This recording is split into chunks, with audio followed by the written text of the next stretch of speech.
What's the secret to elevating your career? The key is you need to understand how to make anyone feel the way you want them to feel after speaking with them. That is what we call executive presence. Executive presence, that vague term that you often heard that essentially differentiates the managers to the leaders.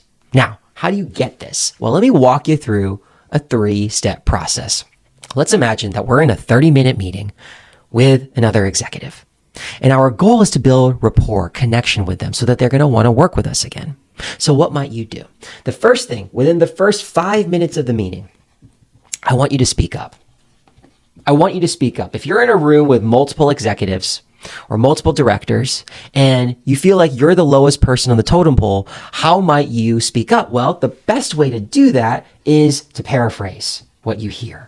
This is what I call the global paraphrase. So if you're hearing a conversation, if people are going through introductions, they state what it is that they're looking to get out of the meeting. You can then say, what I'm hearing you say is X. And X is a one-line summary that describes what the other party wants to get out of the meeting. And if they say, yes, that's right, you've built connection, you've built rapport, because now they feel that they've been heard.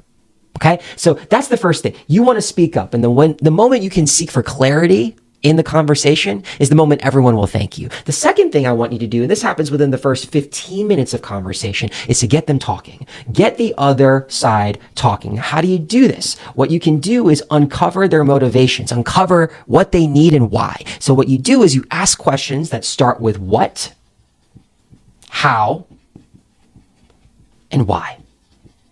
One of my favorite examples came from a former mentor of mine who would always start by asking, what is it that you're looking to get out of this call?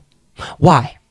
And then the moment she asked the question, they would elaborate and she would understand exactly what their agenda was. And then she might ask, how have you tried solving this problem in the past? Who have you spoken to? And as she's asking these questions, she's getting more data. Ultimately, as she's in her line of questioning, she'll also say, I really want to understand exactly where you're coming from so that I can be most helpful to you. And when she does this, it immediately gets them to be more open with her because they now have trust in her. They understand her intent behind her line of questioning. And of course, they love to talk. They love to feel heard. So what you're doing here is not only are you making yourself known in the beginning phases and you're building initial rapport, letting people know who you are, but here, you're building curiosity. You're building curiosity in them because they're going to want to understand, what is it about this person that she may have to offer to me, right? Based off of them talking, they're going to want to reciprocate that. And that leaves it for you now to start talking. And that's what happens towards the end, right? So what happens is as you've gotten them to start speaking, you then can articulate the core desires you have for the meeting. And they're going to be receptive to that. But you need to have a point of view.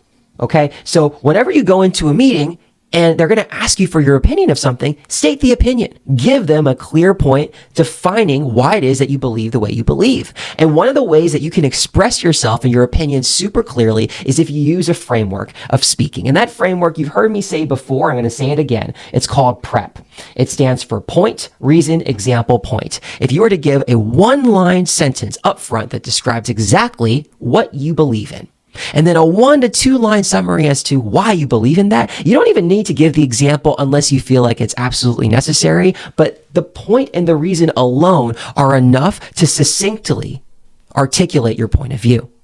And once you've done that, you've earned their respect. Now, if you can do these 3 things, I promise you, you're going to be heard, you're going to build connection, and you're going to garner respect from the other party. And that, my friends, is exactly what you need when it comes to building executive presence. There are certainly other elements. I'm not trying to give you everything, but these are 3 of the more critical ones that are necessary whenever you need to speak up, potentially in an executive meeting or even with an external facing partner or customer.